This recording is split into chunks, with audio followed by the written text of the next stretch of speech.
یا علی مولا یا علی مولا اٹھا کوئی جنازہ پھر سیدہ کے گھر سے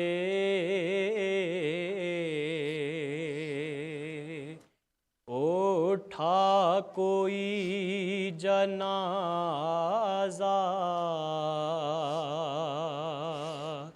پھر سیدہ کے گھر سے اٹھا کوئی جنازہ پھر سیدہ کے گھر سے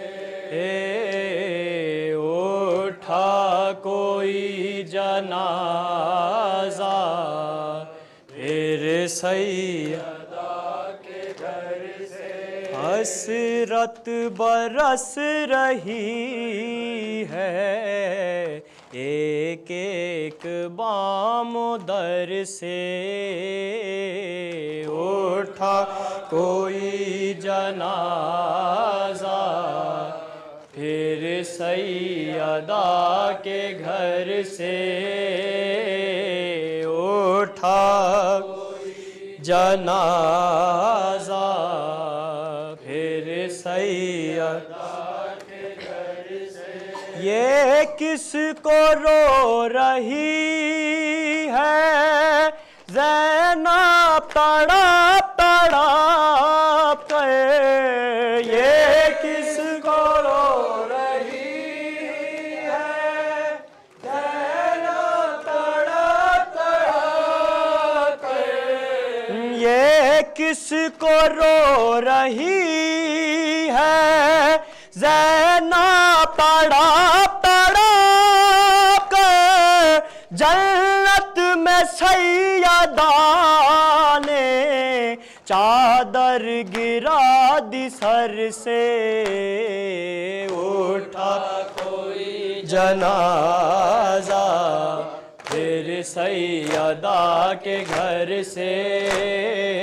اٹھا کوئی جنازہ پھر سیدہ کے گھر سے یہ کس کو رو رہی ہے زینب تڑپ تڑپ کے رو رہی ہے زینب تڑپ تڑپ کے یہ کس کو رو رہی ہے زینب تڑپ تڑپ کے جنت میں سیدہ نے چادر گرا دی سر سے اٹھا کوئی جنازہ پھر سیدہ کے گھر سے اٹھا کوئی جنازہ جس نے خدا کے گھر کو بخشی تھی آنکھ زینت خدا کے گھر کو بخشی تھی آنکھ زینت جس نے خدا کے گھر کو بخشی تھی آنکھ زینت وہ آج ہو رہا رخصت خدا کے گھر سے اٹھا کوئی جنازہ پھر سیدہ کے گھر سے اٹھا کوئی جنازہ پھر سیدہ کے گھر سے ہے بند آنکھ شاید آرام آ گیا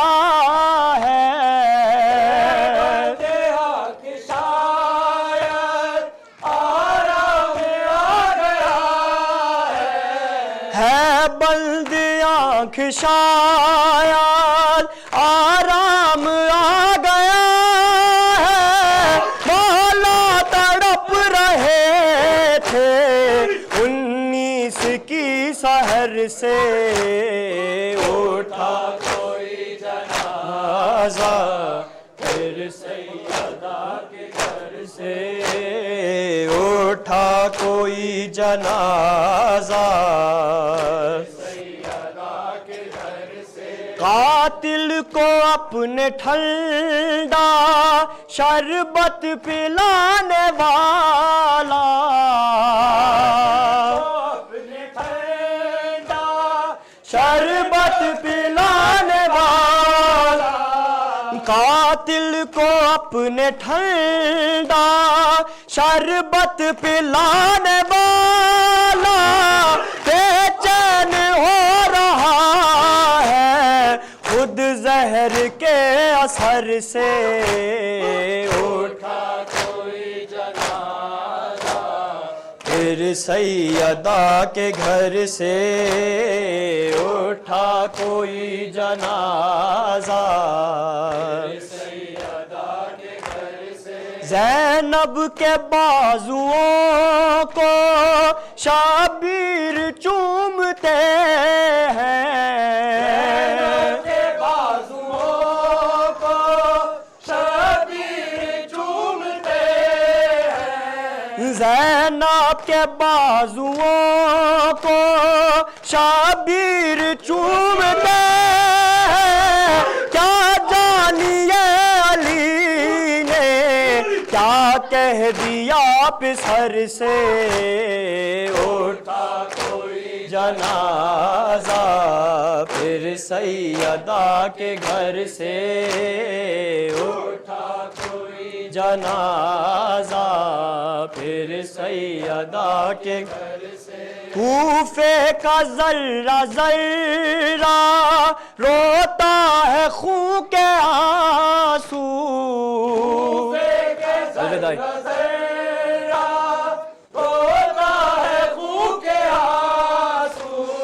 کوفے کا ذرہ ذرہ روتا ہے خون کے آنسو محروم ہو رہے ہیں حسنین اب پدر سے اٹھا کوئی جنازہ پھر سیدہ کے گھر سے اٹھا کوئی جنازہ پھر سیدہ کے گھر سے جس نے خدا کے گھر کو بخشی تھی آ کے زینہ خدا کے گھر کو بخشی تھی آ کے زینہ جس نے خدا کے گھر کو بخشی تھی آ کے زینت وہ آج ہو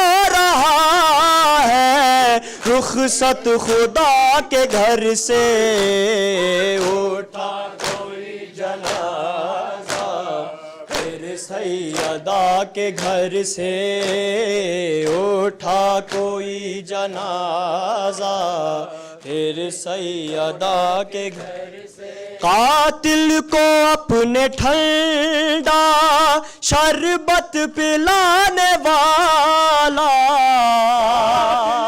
اپنے ٹھنڈا شربت پلانے والا قاتل کو اپنے ٹھنڈا شربت پلانے والا بے چین ہو رہا ہے خود زہر کے اثر سے اٹھا کوئی جنازہ پھر سیدہ کے گھر سے حیدر مولا حیدر مولا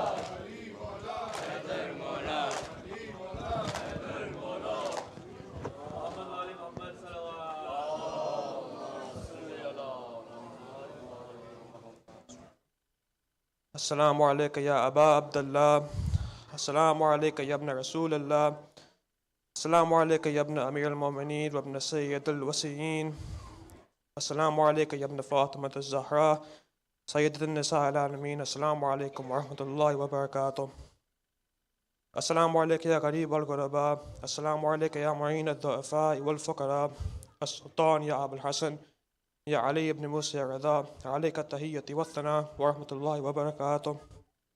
السلام عليك يا صاحب العصر والزمان، الأمان الأمان الأمان. السلام عليك يا شريك القرآن، السلام عليك يا خليفة الرحمن، السلام عليك يا مظهر الإيمان، السلام عليك يا إمامنا وإمام الإنس والجان. عجل الله تعالى فرجك وسهل الله مخرجك وظهورك وجعلنا من أعوانك وأنصارك جميعا ورحمة الله وبركاته. ما شاء الله ما شاء الله زبردست.